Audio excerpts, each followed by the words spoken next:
Sir, specialisation સાથેના course કેવી રીતે ડિફરન્ટ છે જે ટ્રેડિશનલ કોર્સમાં નથી?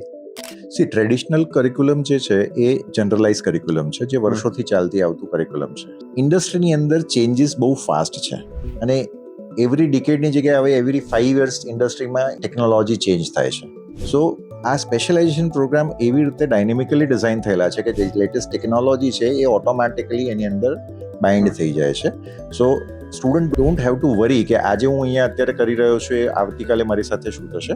They will be upgraded with the technology. પ્રોગ્રામની ડિઝાઇન જ એવી રીતે થયેલી છે. So that will give a fair kind of a cutting age to a student કે એ ઇન્ડસ્ટ્રીમાં જાય છે અને એ ઇન્ડસ્ટ્રીમાં જઈને એકચ્યુઅલ જે ઇન્ડસ્ટ્રીની નીડ છે એ નીડને કેટર કરે છે. અહીંયા તમને પ્રેક્ટિકલ નોલેજ પણ સાથે સાથે 60 to 70% પ્રેક્ટિકલ નોલેજ ઉપરનું ફોકસ હોય છે. So this gives them a cutting edge into today's cutting throat environment. Gandhinagar University.